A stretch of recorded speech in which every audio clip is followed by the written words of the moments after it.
The road into Ashford Hollow was narrow and lined with birch trees that leaned inward like skeletal fingers reaching for something they would never touch. It was late September in 1903, and the air smelled of wet leaves and wood smoke. A man named Samuel Pitch arrived that afternoon on horseback, his saddlebags heavy with ledgers and ink bottles. He was a census worker, sent by the state to document the families living in the rural valleys of Vermont, and he had been doing this work for nearly a decade. He had seen plenty of strange things in his time: families who refused to give their real names, children who hid when strangers approached, entire homesteads abandoned without explanation. But nothing had prepared him for what he would find behind the Hartwell estate. The Hartwell house sat at the edge of town, a sprawling two-story structure built from grey stone and dark timber. It was the largest home in Ashford Hollow, surrounded by acres of farmland that stretched toward the mountains. Samuel had been told the Hartwells were people of great importance, wealthy landowners, devout churchgoers, and known throughout the county for their charitable work. Elias Hartwell was a deacon at the First Presbyterian Church, and his wife Constance was said to be a woman of impeccable virtue, always dressed in black, always composed. They had no children of their own, but the townspeople spoke of how they had opened their home to orphans over the years, giving lost souls a chance at a better life. Samuel wrote all of this down in his notes as he rode toward the estate, expecting to meet a family worth admiring. But when he dismounted near the front gate and began walking the perimeter of the property to get a sense of the land, he saw the garden. It was tucked behind the main house, hidden from the road by a tall hedge of overgrown yew trees. At first, he thought it was a family plot, the kind many rural estates kept for burying their own. But as he stepped closer, he realized something was wrong. There were 41 small iron crosses driven into the earth, arranged in uneven rows that seemed to follow no pattern. The crosses were plain, rusted at the edges, and most of them were no taller than a child's waist. 12 of them had names etched into small metal plaques nailed to the crossbars, names like Abigail, Joseph, Margaret, Ezra. The rest were blank, no names, no dates, just empty iron standing over whatever lay beneath. Samuel stood there for a long time, counting and recounting, trying to make sense of it. 41 graves, 12 names, 29 silence. He pulled out his notebook and sketched the layout, his hand trembling slightly as he wrote the word unmarked over and over in the margin. He wanted to believe there was a reasonable explanation. Perhaps the unnamed crosses were symbolic, markers for stillborn infants or miscarried children who had never been given names. But the sizes of the graves suggested otherwise. They were too large, too carefully dug, and the way the crosses were spaced, some close together, others isolated, felt deliberate, as if each one had been placed with a specific intention that only the person who dug them would understand. When Samuel returned to the center of town that evening, he asked the storekeeper about the Hartwell graves. The man's face went pale. He looked down at the counter and said nothing. Samuel tried again with the schoolteacher, a middle-aged woman who had lived in Ashford Hollow her entire life. She glanced toward the window, then back at him, and told him quietly that some things were better left alone. A farmer loading supplies onto his wagon overheard the conversation and walked away without a word. No one would speak. No one would even meet his eyes. It was as if the town had agreed, long ago, to forget what they knew, or at least to pretend they had. Samuel Pitch spent the night in the boarding house at the edge of town, but he did not sleep. He kept thinking about those blank crosses, standing in neat rows behind a house that everyone called blessed. It began in the spring of 1889, when the first train arrived at the station in Rutland, 20 miles south of Ashford Hollow. The children stood on the platform in a ragged line, clutching small bundles of clothing and staring at the crowd of strangers who had come to look at them. They ranged in age from 4 to 14, boys and girls with hollow cheeks and eyes that had seen too much too soon. Most of them had been living on the streets of New York City or Boston, sleeping in alleyways, begging for coins, stealing bread when they could. Some had parents who were dead. Others had parents who were alive but too poor or too broken to care for them.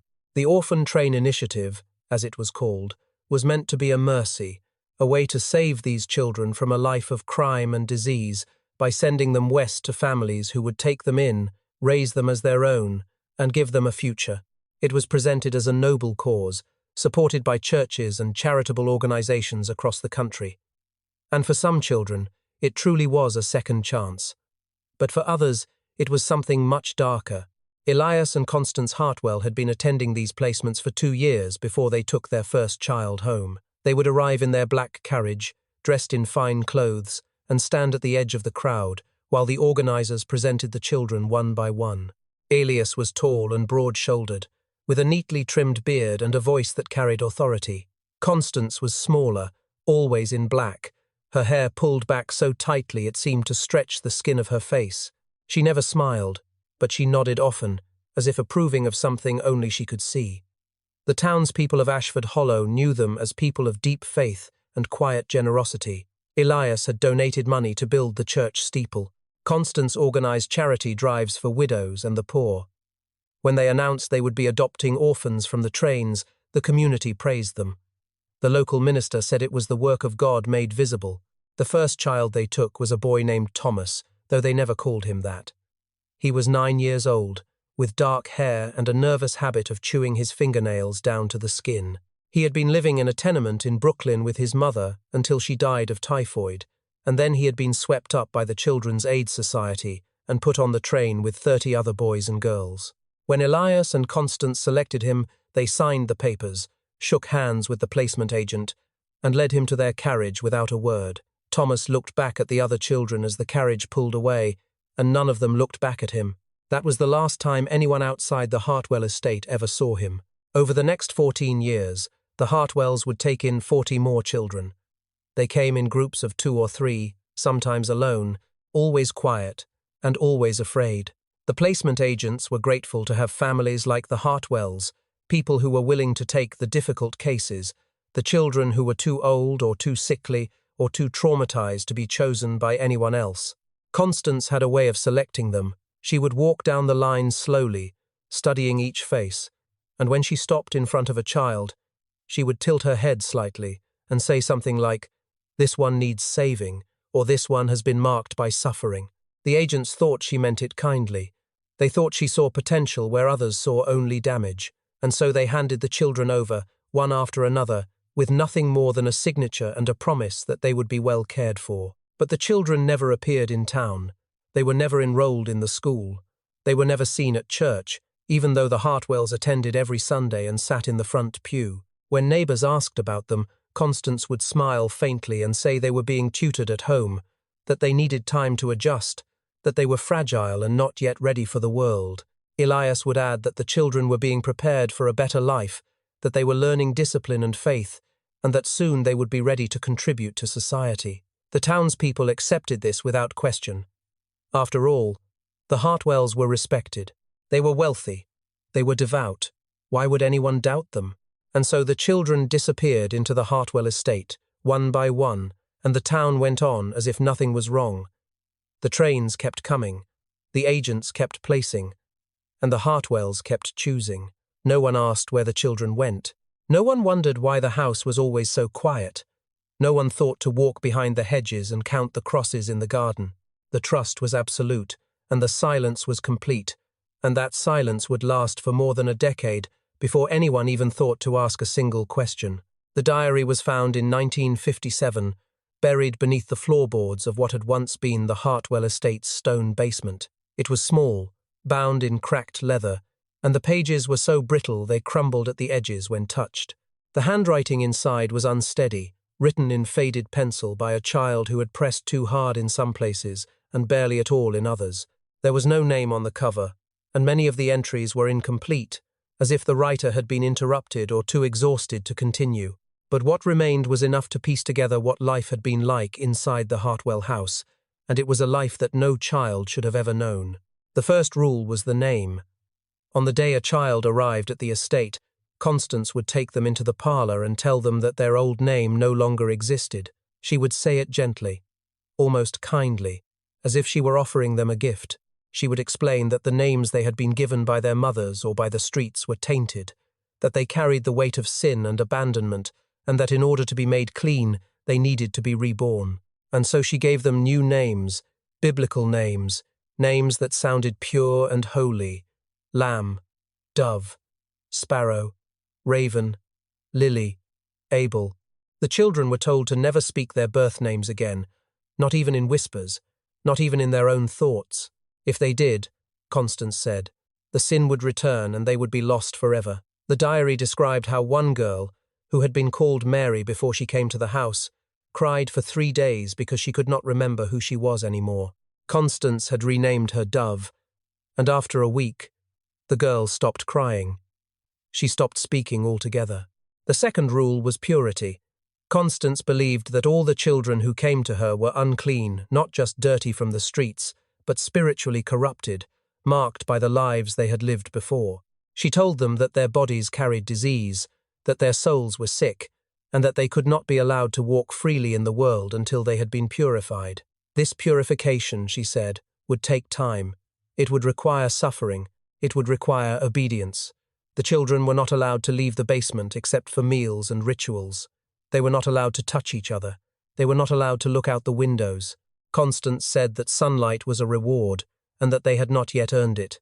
The diary recorded the words she spoke through the door one night. "You are the children no one wanted, and now you must prove you are worthy of being kept." The basement was cold and damp, carved from stone with a low ceiling that forced the older children to crouch when they stood. There were no beds, only thin straw mats laid out on the floor in rows.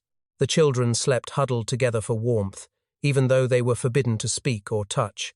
There was a single oil lamp that burned near the door, casting long shadows that moved whenever someone shifted in their sleep. The door itself was thick oak, reinforced with iron bands, and it had a small rectangular window at eye level just large enough for Constance to look through. She would stand there for hours, watching them in silence, her face pressed close to the glass, her breath fogging the pain. The children learned not to look back. If they made eye contact, she would write something in the leather journal she always carried, and the next day, that child would be taken upstairs and not return for hours, sometimes days. Meals were withheld as punishment, but also as a test. Constance believed that hunger purified the body, that it weakened the flesh so the spirit could grow stronger. Breakfast was usually a small piece of bread and water. Dinner, if they received it, was a thin broth made from vegetables and bones. The children were expected to eat in silence, kneeling on the stone floor of the kitchen while Constance watched from her chair. If a child ate too quickly, she would take the bowl away. If a child cried, the meal was ended for everyone. The diary described a boy named Sparrow who had been so hungry he tried to eat a piece of raw potato he found in the cellar. Constance caught him and made him hold the potato in his mouth without chewing for an entire night. By morning, his jaw was locked and his gums were bleeding. She told him that greed was a sin worse than starvation. The journal Constance kept was filled with observations. She wrote about which children were obedient and which were resistant. She noted their physical conditions, how much weight they lost, how their skin changed color, whether they coughed or trembled. She recorded their emotional states with clinical detachment, as if they were specimens in an experiment. One entry, copied from her journal years later, read, "Lamb refuses to eat. Eyes are hollow. Spirit is weak. He does not speak the prayers. He will not survive purification." Another read, "Dove is silent now. She no longer weeps. This is progress. She may be ready soon." There was no affection in her writing, no recognition that these were children. To Constance, they were vessels empty, broken things that needed to be filled with something she believed was holy, even if it killed them in the process. And it did. One by one, the children who could not endure the rules, who could not survive the hunger and the cold and the endless watching, simply stopped waking up. And when they did, Constance would write a final note in her journal, close the book, and tell Elias to prepare another grave. The boy they called Lamb had been in the house for 7 months when Elias decided he was ready. His real name had been Thomas, and he had come from Brooklyn with nothing but a torn coat and a photograph of his mother that Constance had taken from him the day he arrived. He was 9 years old, small for his age, with dark hair that fell into his eyes, and a habit of biting the inside of his cheek until it bled. He had tried to be obedient. He had learned to kneel during prayers, to eat in silence, to sleep without crying. But Constance had been watching him through the window in the basement door, and she had seen something she did not like. She had seen him whispering to himself at night, repeating his mother's name over and over as if it were a spell that could bring her back. She had written in her journal that his spirit was still attached to the world he had come from, that he had not yet let go of his old life, and that this resistance was a sign of deeper corruption. Elias read the entry and nodded. He said it was time for the boy to be baptized. The baptism was not like the ones performed in the church in town. There were no hymns, no congregation, no gentle pouring of water over a bowed head. Elias had built his own baptismal chamber in the cellar beneath the main house, a room carved from stone with walls that wept moisture and a floor that sloped toward a drain in the center. In the middle of the room was a deep basin, wide enough for a grown man to lie down in, fed by an underground spring that ran beneath the estate. The water that filled it was ice cold, so cold that it burned the skin on contact, and it never stopped flowing. Elias believed that this water was sacred, that it came from deep within the earth where God's judgment lived, and that it had the power to cleanse a soul if the soul was willing to surrender. But if the soul resisted, he said, the water would reject it, and the body would drown. On the morning of the baptism, Elias came down to the basement and unlocked the door. The other children were already awake, sitting on their mats in silence, their faces pale and hollow in the dim light of the oil lamp. He pointed at Lamb and told him to stand.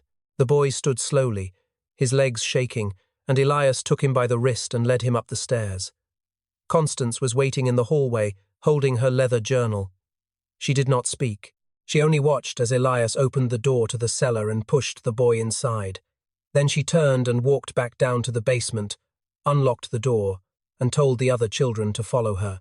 They climbed the stairs in a line, barefoot and silent, and when they reached the cellar, Constance positioned them along the wall so they could see everything. She told them that what they were about to witness was a mercy, that Lamb was being given a chance to be saved, and that they should pray for him.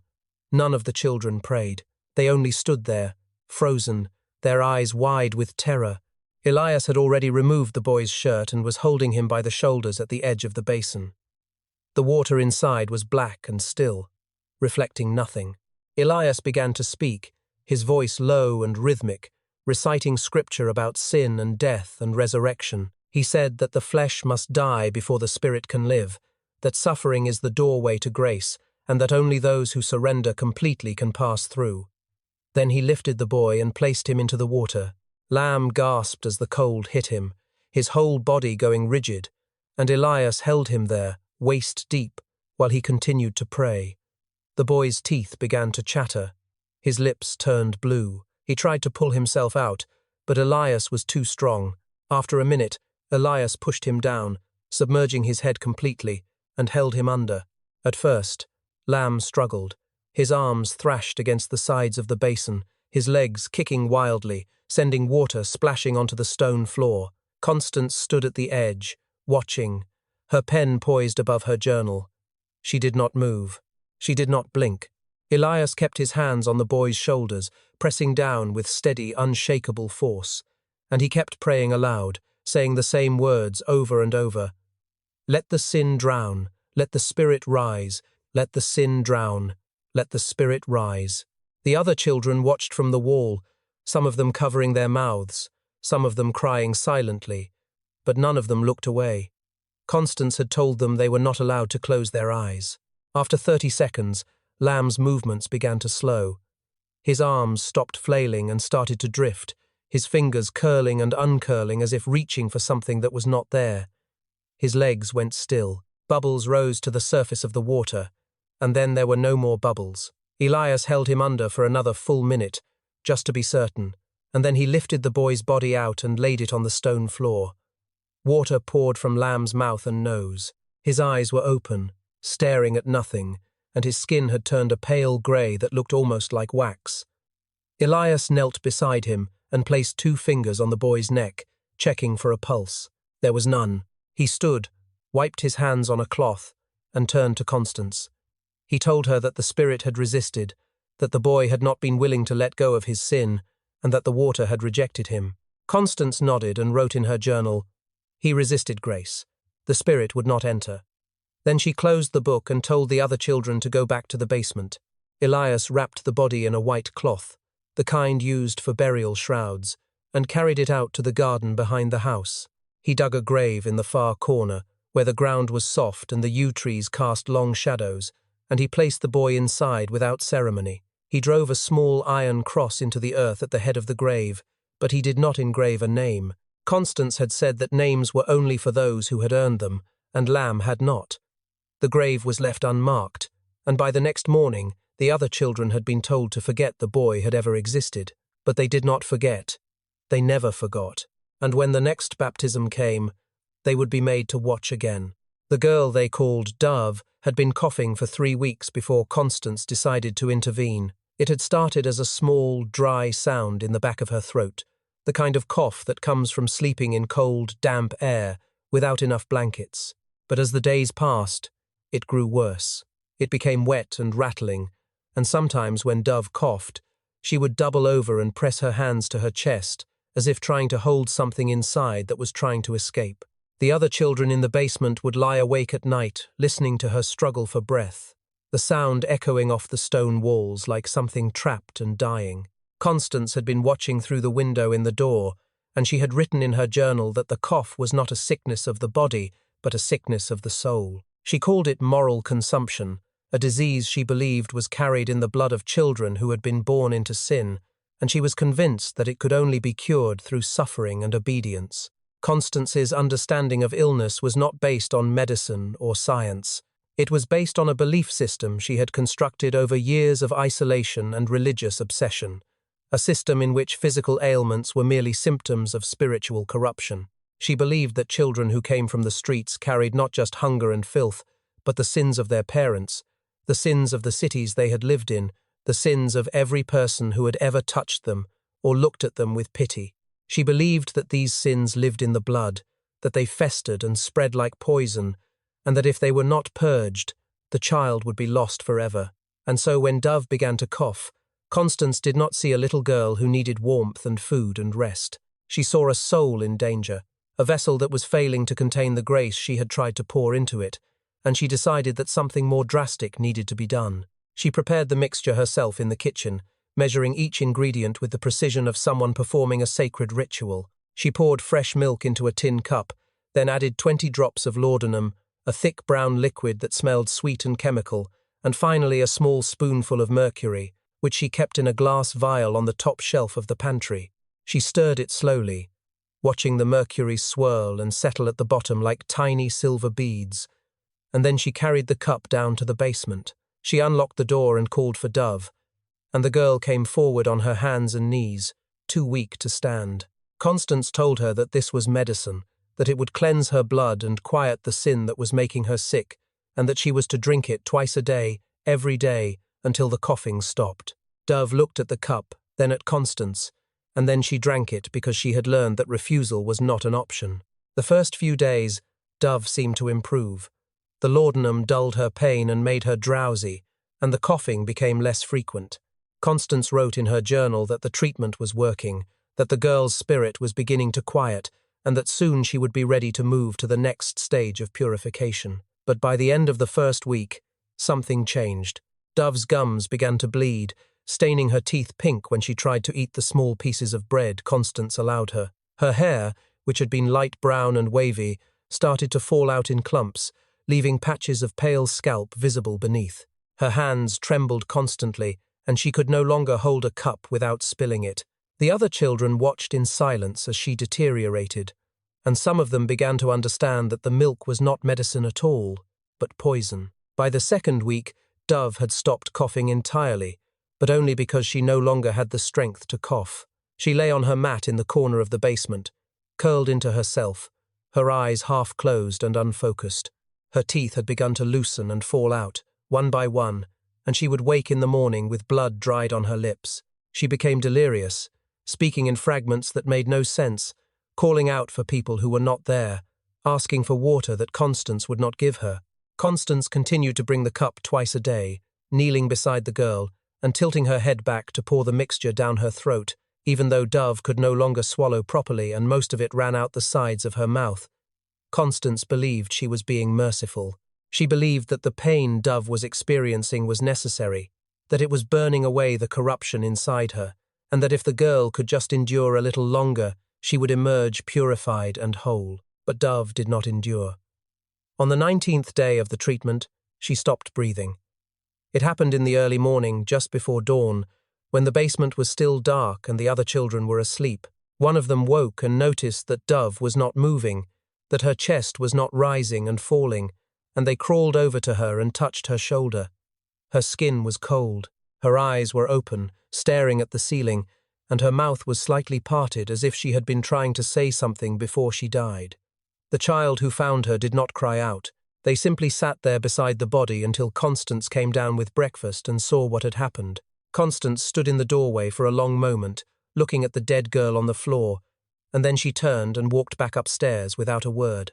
She returned a few minutes later with her journal and knelt beside Dove's body, studying it the way someone might study a failed experiment. She checked the girl's pulse, lifted her eyelids, examined her mouth and gums, and then she opened her journal and wrote a single line: failure to accept salvation. The body rejected grace. Then she closed the book, told the other children to move away, and went to find Elias.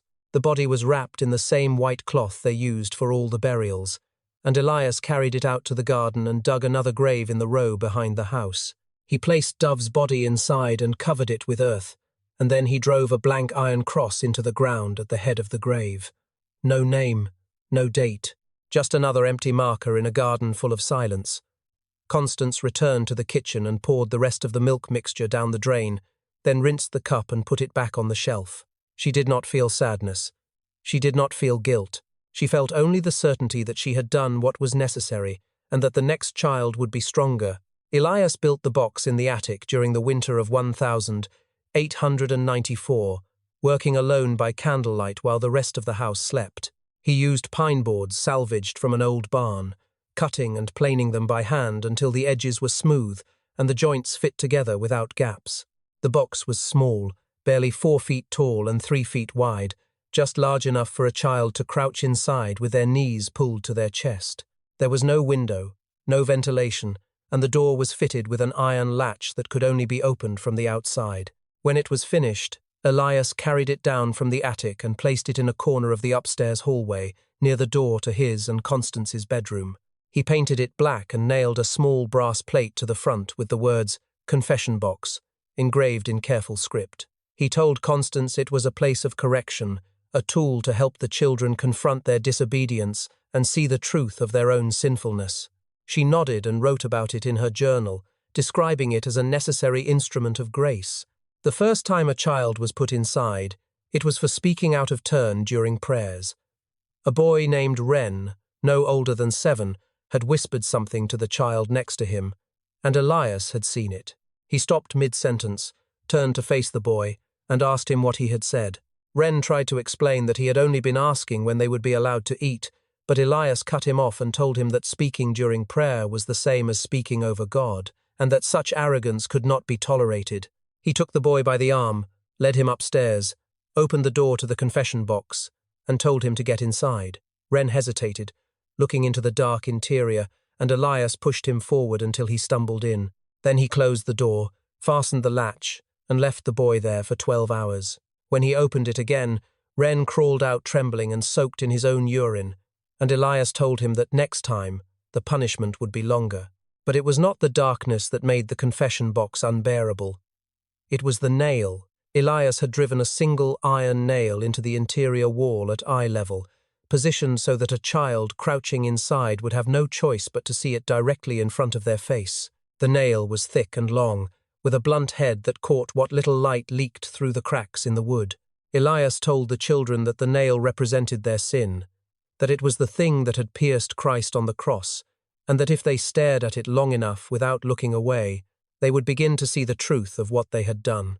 He told them that God would speak to them through the nail, that they would be forced to confront the weight of their disobedience, and that if they were truly repentant, they would emerge changed. But if they looked away, if they closed their eyes or turned their head, the sin would remain inside them, and they would have to stay in the box until they learned.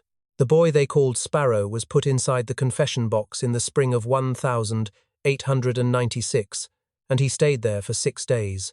His crime had been trying to run away. He had waited until Elias and Constance were at church, and he had climbed out of the basement window and made it as far as the edge of the property before Elias returned and found him hiding in the tree line. Elias dragged him back to the house by his collar, carried him upstairs, and shoved him into the box without a word. This time, he did not open the door after 12 hours. He did not open it after a day. He left the boy inside with no food, no water, and no light, and he told the other children that Sparrow was being given a chance to see God face to face, and that they should pray for him. For the first 2 days, the children in the basement could hear Sparrow crying and pounding on the walls of the box, his voice muffled but desperate, begging to be let out. By the 3rd day, the sounds had stopped. By the 4th, there was only silence. Constance stood outside the box each evening and pressed her ear to the door, listening, and she wrote in her journal that the boy had finally quieted, that his spirit was being broken down, and that soon he would be ready to receive instruction. Elias said nothing. He only checked the latch each morning to make sure it was still secure, and then he went about his day as if nothing unusual was happening. On the 6th day, Elias opened the door. Sparrow's body fell forward onto the hallway floor, stiff and cold, his limbs locked in the position he had been crouching in for nearly a week. His eyes were open, fixed, and unblinking, staring straight ahead at nothing. Around his eyes, streaked down his cheeks and dried into the creases of his skin, was blood. His eyelids were cracked and raw, as if he had tried to keep them open for so long that the skin had torn. His face was pale, almost grey, and his lips were split and blackened from dehydration. Elias knelt beside the body and examined it closely, tilting the boy's head to see the eyes more clearly. He stood, wiped his hands on his trousers, and told Constance that the boy had seen God and could not bear it, that the vision had been too much for his corrupted soul to endure. Constance wrote it down exactly as he said it. He saw God and could not bear it. The body was wrapped, carried to the garden, and buried with no name, and the confession box was cleaned and returned to its place in the hallway, ready for the next child who needed correction. Constance developed the test in the autumn of 1897, after reading a passage in the book of Job about how God allows the faithful to be tested by suffering to prove their worthiness. She had been thinking about the children in the basement, about how some of them seemed to accept their circumstances while others continued to resist, and she became convinced that resistance was not just disobedience, but evidence of something darker. She believed that certain children were marked by the devil from birth, that they carried a spiritual stain that no amount of prayer or purification could remove, and that the only way to know for certain was to test them. She called it the foundling test, and she explained it to Elias one evening after dinner, her voice calm and measured as if she were describing a recipe or a household chore. She told him that if a child was truly meant to be saved, if they were chosen by God, then the angels would protect them no matter where they were or what dangers they faced. But if they were not chosen, if they were marked and corrupted, then the angels would turn away, and the child would be lost. Elias listened without interrupting, and when she finished, he nodded and told her to do what she believed was right. The first child Constance tested was a boy named Abel, who had been in the house for 8 months and had not yet learned to stop flinching when she entered the room. She decided this was a sign of inner darkness, a refusal to accept the authority of those trying to save him, and so one night after prayers, she took him by the hand and led him out the back door of the house. The other children watched from the basement window, their faces pressed against the cold glass, as Constance walked Abel across the garden and into the woods beyond. It was late October, and the air was already freezing, the ground hard with frost. Abel was wearing only the thin cotton shirt and trousers the children were given to wear, no coat, no shoes, and Constance stopped at the edge of the tree line and knelt down in front of him. She told him that he was being given a test, that God was watching, and that if he was truly one of the chosen, the angels would guide him back to the house by morning. She told him that he must not call out for help, that he must not try to follow the road, and that he must trust in faith alone. Then she stood, turned, and walked back toward the house without looking back. Abel stood there in the dark, shivering, watching her disappear, and then he was alone. Most of the children who were tested returned by morning. They would stumble out of the woods just after dawn, their lips blue, their fingers frozen, their faces streaked with tears and dirt. Some had crawled, some had walked in circles all night, too disoriented to find their way. But they had survived, and Constance would greet them at the door, take them inside, and write in her journal that they had been protected, that the angels had brought them home, and that they were worthy of continued instruction. Abel returned just before sunrise, barely able to stand, and Constance wrapped him in a blanket and gave him a cup of warm broth. She told him that he had passed, that God had shown mercy, and that he should be grateful. Abel did not speak. He only drank the broth and stared at the floor, and from that day forward, he never flinched again. But not all of them came back. The girl they called Wren was tested in early November, on a night when the temperature had already dropped below freezing, and the first snow of the season was beginning to fall. Wren was 10 years old, small and fragile, with pale skin and hair so blonde it was almost white. She had been in the house for 6 months, and Constance had noted in her journal that the girl asked too many questions, that she cried too easily, and that her spirit seemed weak and uncertain. Constance believed this was evidence of corruption, that the girl's soul was unstable and needed to be proven one way or another, and so she took Wren out into the woods that night, just as she had done with the others, and she told her the same thing. "If you are chosen, the angels will bring you home." Wren looked up at her with wide, frightened eyes and asked what would happen if the angels did not come. Constance told her that if the angels did not come, it would mean she was never meant to be saved, and that God's will would be done. Then she turned and walked away, leaving the girl standing alone in the dark as the snow began to fall harder. Wren did not return by morning. Constance stood at the back door as the sun rose, scanning the tree line, waiting, but there was no movement, no sound. She waited another hour, then another, and finally she closed the door and went about her day. She did not go looking for the girl. She did not send Elias into the woods to search. She believed that if Wren was meant to be found, she would be found, and if she was not, then it was not her place to interfere with God's judgment. Days passed, then a week, then 2, and still there was no sign of the girl. The other children asked about her once, quietly, and Constance told them that Wren had been tested and had not returned, and that they should not speak of her again. It was nearly 3 weeks later when a hunter stumbled across the body. He had been tracking deer through the woods north of the Hartwell estate when he saw something pale beneath a large oak tree, half buried in the snow. He approached slowly, thinking it was an animal, and then he realized it was a child. Wren's body was curled into a ball, her arms wrapped around her knees, her head tucked down as if she had been trying to keep warm. Her skin was grey and frozen solid, her eyes closed, her hair matted with ice. The hunter carried her body back to town and reported what he had found, and the local constable came out to the Hartwell estate to ask questions. Constance met him at the door, calm and composed, and told him that the girl had wandered off one night and that they had searched but could not find her. She said it was a tragedy, but that children from the streets were often unpredictable and prone to running away. The constable looked at her for a long moment, then nodded and left.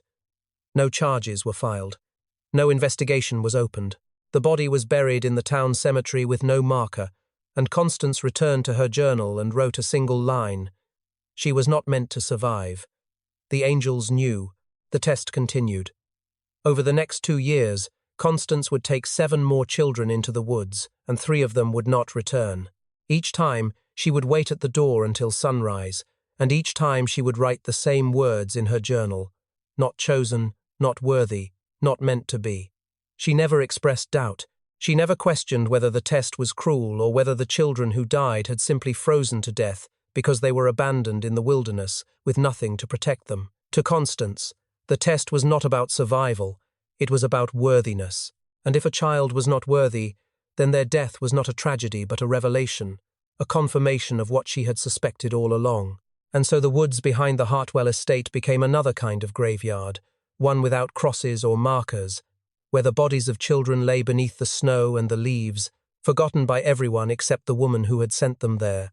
The twins arrived on a cold morning in March of 1899, standing side by side on the platform in Rutland with their hands clasped together as if they were afraid that letting go would cause one of them to disappear. They were identical in every way, same pale skin, same dark curls, same wide grey eyes that seemed too large for their small faces. They were 8 years old, and they had been found living in an alley behind a textile factory in Boston after their mother died of influenza. The placement agent had tried to separate them at the station, thinking it would be easier to find homes for them individually. But the girls had clung to each other and refused to let go, and so they had been allowed to stay together. When Constance saw them, she stopped walking. She stood perfectly still in the middle of the crowd, staring at the two girls as if she had seen something that no one else could see. And then she turned to Elias and told him that these were the ones they needed to take. Elias asked why, and Constance said only that God had sent them for a reason, and that the reason would reveal itself in time. On the carriage ride back to Ashford Hollow, the twins sat together in silence, their hands still clasped, their eyes fixed on the passing landscape. Constance watched them from across the seat, her gaze moving from one face to the other, studying them, comparing them, searching for differences that did not exist. She had read about twins in a book once, a theological text that claimed twins were the result of a single soul being split in two during conception, and that one half would always carry the light of God while the other carried the shadow of the devil. The book had said that it was impossible to know which was which just by looking, that the distinction could only be revealed through testing and observation, and that if the two halves were allowed to remain together, they would eventually corrupt each other, and both would be lost. Constance had never forgotten this, and now, sitting across from two identical girls who looked at her with the same wary expression, she became convinced that she was being given a divine opportunity to prove the theory true. The first thing Constance did when they arrived at the estate was separate them. She took one of the girls, she did not ask which one, did not care to learn their names, and brought her upstairs to a small room on the second floor. The room had a bed, a chair, and a window that looked out over the garden. Constance told the girl that this would be her room, that she would be fed and clothed and cared for, and that she was very fortunate to have been chosen. The girl did not respond. She only looked around the room with wide, frightened eyes and asked where her sister was. Constance did not answer. She closed the door, locked it from the outside, and went back downstairs to where the second twin was waiting in the hallway. She took this girl by the wrist, led her down to the cellar beneath the house, and locked her inside. There was no bed, no chair, no window, only cold, stone, and darkness. Constance told her that she would stay there until it became clear which of the two of them was meant to survive. For the first week, Constance fed the girl upstairs 3 meals a day, bread, soup, milk, and she gave her clean clothes and allowed her to wash her face and hands in a basin of warm water. The girl in the cellar received nothing. No food, no water, no light. Constance would open the door once a day and look inside, watching as the girl huddled in the corner, shivering and crying, and then she would close the door again without a word. She believed that the test would reveal the truth, that the girl who survived would be the one chosen by God, and that the one who did not would prove that she had been carrying the devil's mark all along. But she also believed that the test required a witness, that the chosen twin needed to see what was happening to her sister so that she would understand the cost of being saved. And so, on the third day, Constance brought the girl from upstairs down to the cellar and positioned her in front of the door. There was a thin crack between the door and the frame, just wide enough to see through, and Constance told the girl to look inside. The girl pressed her face to the crack and saw her sister on the other side, curled on the floor, her dress filthy, her hair matted, her lips cracked and bleeding. The girl upstairs began to scream, pounding on the door, begging Constance to let her sister out. But Constance only pulled her away and told her that this was necessary, that God was making a choice, and that she needed to be grateful that she was not the one in the cellar. Every day after that, Constance would bring the healthy twin down to the cellar and make her look through the crack in the door. Every day, the girl inside grew weaker. Her skin turned grey. Her eyes sank into her skull. She stopped crying after the first week because she no longer had the strength. She stopped moving after the second. By the third week, she was barely breathing, lying on her side with her knees pulled to her chest, her mouth open, her tongue swollen and dark. The girl upstairs stopped eating. She stopped speaking. She would only sit on her bed and stare at the wall, rocking back and forth, her hands pressed over her ears, as if trying to block out a sound that no one else could hear. Constance wrote in her journal that the chosen twin was beginning to understand the weight of grace, that she was learning what it meant to be saved while another was lost, and that this knowledge would shape her into something stronger. On the 23rd day, the girl in the cellar died. Constance opened the door in the morning and found her body stiff and cold, her eyes half open, her fingers curled like claws. She did not seem surprised. She only nodded, as if this had been the expected outcome all along, and then she went upstairs to tell the surviving twin. She brought the girl down to the cellar, opened the door, and showed her the body of her sister lying on the floor. Then she knelt beside the girl, placed a hand on her shoulder, and told her, "You were the one God chose." The girl did not respond. She only stared at the body, her face blank, her eyes empty, and then she turned and walked back upstairs without making a sound. The surviving twin never spoke again. She stopped eating entirely, and within a week she had grown so thin that her bones pressed against her skin like something trying to break through. She would sit in her room for hours, staring at nothing, her lips moving silently as if she were trying to speak but had forgotten how. Constance tried to feed her by force, holding her jaw open and pouring broth down her throat, but the girl would not swallow. She would let the liquid run out of her mouth and down her chin, and she would continue staring at nothing. On the morning of the 30th day after her sister's death, Constance found her lying in bed, her eyes open, her body cold. She had simply stopped living. Constance wrapped both bodies in white cloth, carried them out to the garden, and buried them side by side in graves with no names. She wrote in her journal that the test had been a failure, that neither twin had been strong enough to carry the weight of being chosen, and that perhaps some souls were too fractured to be saved. Then she closed the book and went back inside, already thinking about the next child who would need to be tested. By the winter of 1902, only 3 children remained in the Hartwell house, and the silence inside had become so thick it felt like something you could touch. The basement, which had once held as many as 12 children at a time, now held only 3 small figures huddled on their mats, their bodies so thin that their ribs showed through their skin, their eyes hollow and unblinking. They had learned not to speak, not to cry, not to hope. They had watched so many others disappear, taken upstairs for baptisms or tests or corrections, and they had learned that survival meant becoming invisible, becoming nothing. But even that was not enough. Elias had begun to change. He had always been cold and methodical, a man who saw cruelty as a form of devotion, but now there was something else in his eyes, something frantic and wild. He had started to believe that the town was watching him, that people were talking, that the constable and the minister and the neighbours were beginning to ask questions that he could not afford to answer. He told Constance that they needed to finish the work quickly, that the children who remained were the most corrupted, the ones who had resisted the longest, and that if they were not purified soon, the entire mission would be compromised. Constance listened and nodded, and together they decided that the final winter would be a time of accelerated purification, a time to complete what they had started before anyone could stop them. The first of the 3 children to die was a girl they had named Lily. She was 12 years old, though she looked much younger, her growth stunted by years of malnutrition and neglect. Elias had decided that she was guilty of deceit, that she had been lying about her obedience, pretending to pray while her heart remained hardened. He told her that lies lived in the throat, that they gathered there like smoke and poison, and that the only way to cleanse them was to burn them out. He took her to the smokehouse behind the barn, a small wooden structure used for curing meat, and he locked her inside. The smokehouse had no windows, no ventilation except for a narrow chimney at the top, and Elias had filled the fire pit inside with green wood and damp leaves, the kind that produced thick, choking smoke instead of clean flame. He lit the fire, closed the door, and latched it from the outside.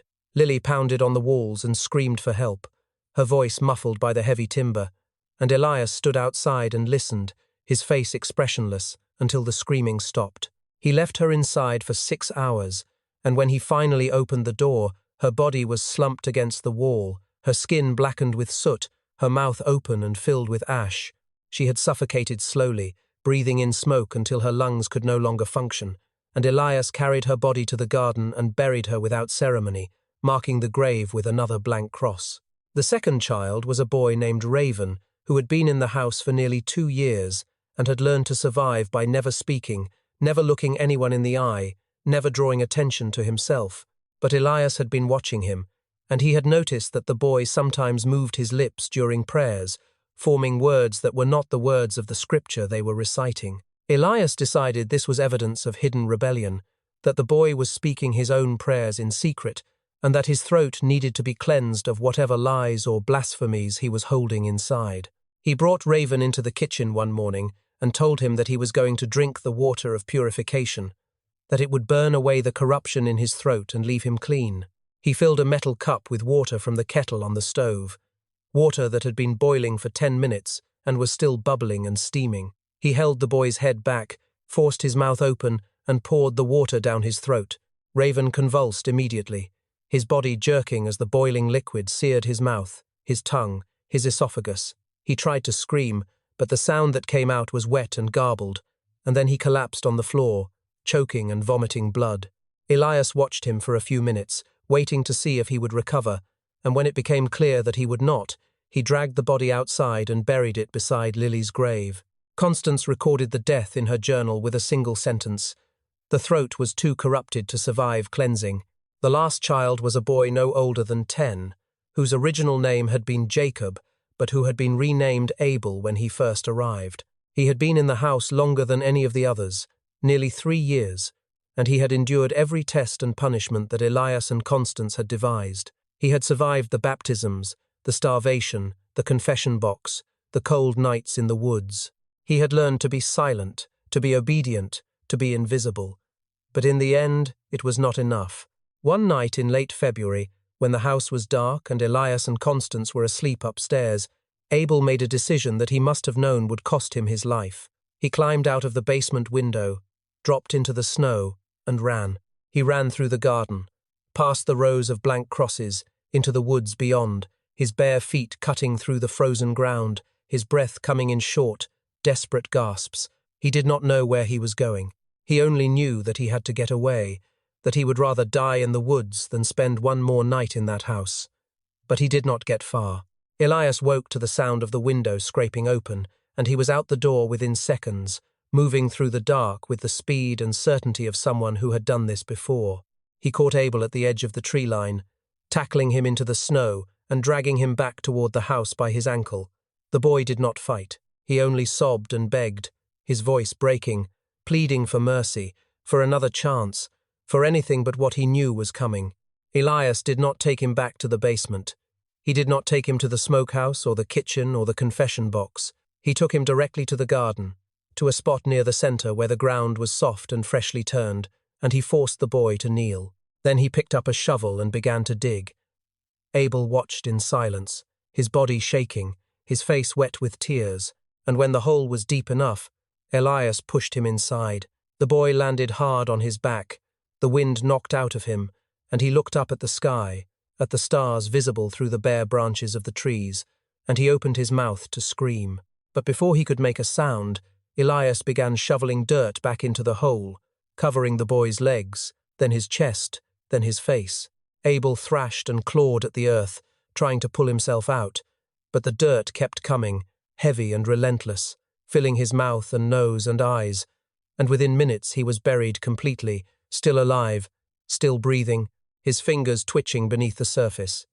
Elias packed the earth down with the back of the shovel, smoothing it flat, and then he drove a blank iron cross into the ground at the head of the grave. He stood there for a moment, breathing hard, staring at the cross, and then he turned and walked back to the house. Constance was waiting for him in the kitchen, her journal open on the table, her pen in hand. Elias told her that the last child was gone, that the work was finished, and that there was nothing left to do but wait. Constance nodded and wrote her final entry in careful, precise script. "The work is complete. We are ready to be received." Then she closed the book, placed it on the shelf beside the others, and sat down across from Elias. They did not speak. They only sat together in the dark, listening to the wind outside, waiting for whatever came next.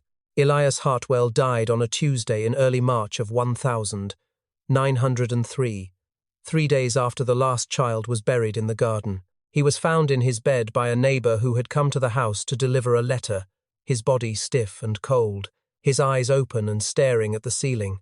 The neighbor called for the doctor, who examined the body and said it appeared to be heart failure, though he noted that Elias's lips were faintly blue and his fingernails had a strange discoloration that suggested something else might have been involved.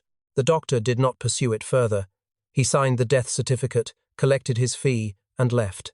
Constance was found 3 days later in the same bed, lying beside her husband's body as if she had decided to join him.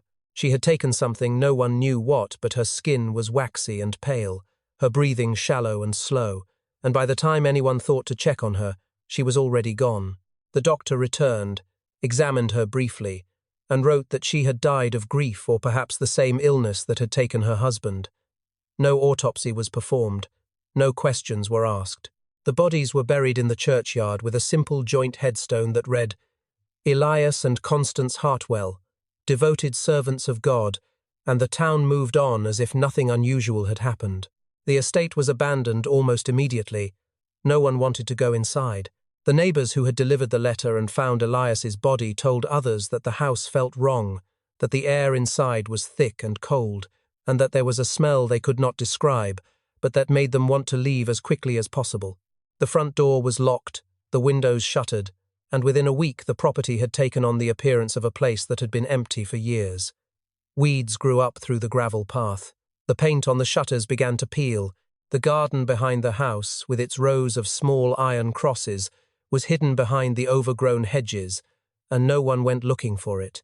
The townspeople of Ashford Hollow had always known that something strange was happening at the Hartwell estate. They had seen the children arrive on the trains, had noticed that the children were never seen again, had heard rumours of crying in the night and strange rituals conducted behind closed doors. But they had also known that the Hartwells were wealthy, that they were respected members of the church, and that asking questions might bring trouble that no one wanted, and so they had stayed silent. They had looked the other way. They had told themselves that it was not their business, that the Hartwells were doing God's work, and that if something was wrong, someone else would step in and fix it. But no one ever did. It was a visiting minister from Rutland who finally discovered the graves. He had been travelling through Ashford Hollow in late spring, stopping at various churches to deliver sermons, and he had heard stories about the abandoned Hartwell estate. Curious, he walked out to the property one afternoon and wandered around the perimeter, looking through the windows, trying to get a sense of what had happened there. He noticed the hedges in the back and pushed his way through, expecting to find a vegetable garden or perhaps a small family plot. What he found instead were 41 iron crosses, arranged in uneven rows, most of them blank, a few with names that had been scratched into metal plaques and nailed to the crossbars. He stood there for a long time, counting them, trying to make sense of it, and then he walked back to town and reported what he had seen to the local constable. The constable came out to the estate with 2 other men, and they confirmed the minister's findings. They counted the crosses. They noted the lack of names. They dug up one of the graves and found the small, fragile bones of a child wrapped in rotting white cloth. Then they stopped digging, filled the hole back in, and returned to town. No investigation was launched. No newspaper articles were written. The constable filed a brief report with the county clerk, noting that the Hartwell estate contained a number of unmarked graves that appeared to belong to children, and that the circumstances were unclear. The report was placed in a filing cabinet and locked away. The county clerk, a man named Harrison who had known the Hartwells personally and had once borrowed money from Elias to expand his office, made the decision that pursuing the matter further would cause unnecessary scandal and distress to the community. He told the constable that the Hartwells were dead, that whatever had happened was in the past, and that there was no point in dragging the town's name through the mud over something that could not be undone. The constable agreed. The minister, who had wanted to see justice for the children, was told that the matter was closed and that he should move on. He protested, but he was an outsider, and his voice carried no weight. Within a month, he left Ashford Hollow and never returned. The people of Ashford Hollow did not talk about the Hartwells after that. If someone new to town asked about the abandoned estate on the edge of the woods, they were told it had once belonged to a religious family who had died of illness, and nothing more. The children who had disappeared were never mentioned. The graves were never acknowledged. The town had made a choice to protect its reputation, to avoid scandal, to bury the truth along with the bodies, and that choice became a kind of collective silence that lasted for generations. And in that silence, the evil that had been done was allowed to fade, not because it had been forgotten, but because remembering it would have required the people of Ashford Hollow to admit that they had known, that they had seen, and that they had done nothing at all. In the summer of 1957, a construction crew broke ground on a new state highway that was meant to cut through the woods north of Ashford Hollow, connecting the town to the larger routes that ran toward Burlington. The project had been in planning for years, and the workers had been told that the land they were clearing had once been farmland, long abandoned, with nothing of value left behind. They brought in bulldozers and excavators, tearing through the overgrown forest, uprooting trees, and scraping away decades of soil and undergrowth. It was on the third day of clearing that one of the machines hit something solid beneath the ground, something that did not give way when the blade pressed down. The operator shut off the engine and climbed down to investigate, brushing away the dirt with his hands, and he realized he was looking at the remains of a stone foundation. He called over the foreman, and together they cleared more of the area, revealing the outline of a large cellar that had been buried under several feet of earth and debris. The foreman checked the maps and the property records, and he realized with a sinking feeling that they had just uncovered what was left of the Hartwell estate. The decision was made to halt construction and bring in a team to document the site before proceeding. A state archaeologist arrived 2 days later, along with a photographer and a local historian who had been researching the town's past. They descended into the cellar carefully, using flashlights to navigate the dark, crumbling space, and what they found inside made them stop and stare in silence. The cellar was larger than they had expected, divided into several small rooms, and every surface was covered in a layer of dust and rot that made it hard to breathe. In one corner, they found a set of iron shackles bolted to the wall, small enough to fit a child's wrists, the metal rusted but still intact. In another corner, there were piles of children's shoes, dozens of them, mismatched and worn, some so small they could only have belonged to toddlers. Near the far wall, they found the remains of a wooden structure that had partially collapsed, and when they cleared away the debris, they realized it was a box, roughly 4 feet tall and 3 feet wide, with a door that latched from the outside and a single iron nail driven into the interior wall at eye level. The archaeologist opened the door and shined his light inside, and he saw scratch marks on the wood, deep gouges made by small fingers, and stains that might have been blood or might have been something else. He closed the door and told the others not to touch it again, but it was the journals that changed everything. They were found in a wooden crate near the entrance to the cellar, wrapped in oilcloth to protect them from moisture, and when the historian carefully unwrapped them and opened the first one, he found page after page of meticulous handwriting, recording names, dates, observations, and outcomes. Constance Hartwell's journals. He read through them slowly, his hands shaking, and with each entry the horror became clearer. She had documented everything every child who had arrived, every test she had performed, every death she had witnessed. She had written about the baptisms, the starvation, the confession box, the foundling test, the twins. She had described the children's suffering in clinical detail, noting their physical deterioration, their emotional breakdowns, their final moments, and at the end of nearly every entry, she had written a justification, a theological explanation for why the child's death had been necessary, why it had been part of God's plan.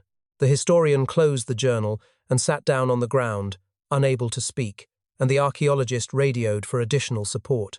Over the next 2 weeks, a full excavation was conducted. The team brought in ground-penetrating radar and began scanning the area beneath and around the cellar, and what they found was worse than anyone had imagined. There were bodies buried under the house, 29 of them, according to the forensic analysis, small skeletons wrapped in cloth and buried in shallow graves beneath the stone floor. Some of the remains showed signs of trauma, fractured bones, evidence of malnutrition, teeth that had fallen out while the children were still alive. The total number of dead children, including the 41 crosses in the garden, was now 70. 70 children who had been taken from the orphan trains, brought to the Hartwell estate, and systematically tortured and killed over the course of 14 years. The story was reported in the local papers, and for a brief moment there was public outrage. People demanded answers. They wanted to know how this could have happened, how an entire town could have allowed it to continue, how the authorities could have failed so completely to protect these children. But the outrage did not last.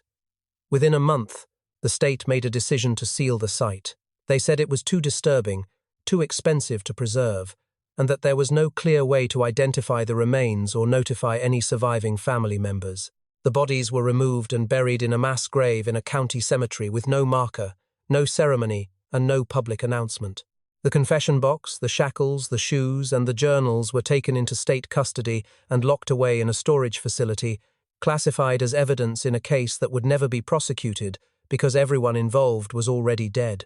The land where the Hartwell estate had stood was levelled, filled in, and paved over.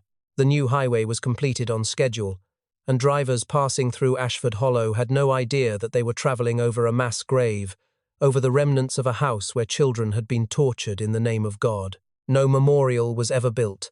No plaque was placed. The town of Ashford Hollow made no official acknowledgement of what had happened, and within a few years, the story faded from public memory. The people who had lived through it, who had known the Hartwells, who had seen the children arrive and never asked where they went, grew old and died without ever speaking about it. And the children, 70 of them, with names that had been taken from them, lives that had been stolen, graves that had been left unmarked, were erased from history, not because they were forgotten, but because remembering them would have required confronting an uncomfortable truth. That evil does not always announce itself, that it can hide behind wealth and religion and respectability, and that sometimes the people who could have stopped it chose silence instead. The story of the Hartwell family is not just a story about two people who committed unspeakable acts behind closed doors. It is a story about a system that made those acts possible, a society that looked the other way, and a silence that allowed evil to thrive for more than a decade without interruption. Elias and Constance Hartwell were not operating in a vacuum. They were part of a world that saw orphaned children as disposable, as problems to be solved rather than people to be protected. And they understood that as long as they maintained the appearance of respectability, no one would question what they were doing. They were wealthy. They were devout. They attended church every Sunday and donated money to charitable causes.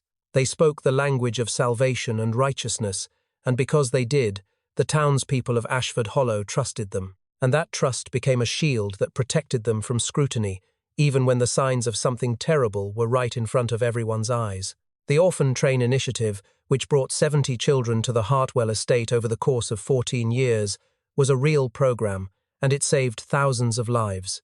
But it was also a program built on desperation and inequality, one that took children from impoverished urban environments and sent them to rural families with little oversight, no follow-up, and no accountability. The placement agents who distributed the children did not conduct home visits. They did not check on the welfare of the children after they were handed over. They simply signed the papers, collected their fees, and moved on to the next town. And so when children like Thomas and Dove and Sparrow disappeared into the Hartwell house and were never seen again, no one noticed. No one filed a missing person report. No one asked where they had gone. Because in the eyes of the system, these children had already been saved, and what happened to them after that was no longer anyone's responsibility. This raises a question that has no comfortable answer. How many other children were lost in the same way? How many other families, in other towns, in other states, took in orphans and subjected them to abuse, neglect, or worse, all while being praised as charitable benefactors? The Hartwells kept journals. They documented their crimes with meticulous detail. But most people who commit such acts do not write them down. Most people who harm children in the name of discipline or faith or purification do so in secret, and when those children die, they are buried quietly, without ceremony, without names, and without anyone asking questions. The 70 graves behind the Hartwell estate are a reminder that evil does not always leave evidence. It leaves absence. It leaves silence. It leaves unmarked crosses in forgotten gardens, and it relies on the assumption that no one will ever care enough to dig. The parallels to the present day are impossible to ignore. Institutional abuse has not disappeared. It has only changed form. We have seen it in religious organizations that protected abusers and silenced victims. We have seen it in foster care systems where children are moved from home to home with no oversight, where some are neglected, some are exploited, and some simply vanish from the records entirely. We have seen it in boarding schools and group homes and treatment facilities where children are sent because they are difficult or traumatized or unwanted, and where the people in charge are given authority without accountability. The mechanisms that allowed the Hartwells to operate trust in respectability, lack of oversight, societal indifference to the suffering of marginalized children are still in place today. The names have changed, the locations have changed, but the silence remains the same. And that silence is what makes stories like this so important to tell. Because evil does not announce itself. It does not arrive with a declaration of intent or a clear sign that something is wrong. It hides behind closed doors, behind good intentions, behind the language of charity and faith and salvation. It wears the face of respectability. It speaks in calm, measured tones. It convinces the people around it that everything is fine, that the children are being cared for, that the suffering is necessary, that the deaths are unfortunate but unavoidable. And when people choose to believe those lies, when they choose silence over action, when they choose comfort over accountability, evil is allowed to continue. It buries its secrets in unmarked graves, in forgotten basements, in sealed archives, and it counts on the fact that eventually people will stop asking questions. Eventually, people will forget. Eventually, the land will be paved over, and no one will remember what lies beneath. But we have a choice. We can choose to remember. We can choose to ask the uncomfortable questions. We can choose to believe children when they say something is wrong, to investigate when the signs do not add up, to hold people accountable even when they are wealthy or powerful or respected. We can choose to be the ones who dig, who refuse to accept silence as an answer, who insist that every child matters and that every unmarked grave deserves a name. The Hartwell family is gone. The children they killed are gone, but the systems that enabled them are still here. And the question we have to ask ourselves is this: are we paying attention? Are we looking for the signs? Are we willing to act when we see them? Or will we, like the people of Ashford Hollow, choose to look the other way, to trust in appearances, to tell ourselves that it is not our responsibility, and to allow history to repeat itself? Evil doesn't announce itself. It hides behind closed doors, behind good intentions, behind silence. And sometimes it buries its secrets so deep we forget to dig. But forgetting is a choice, and so is remembering. What do you think? Could this happen again? Let us know in the comments.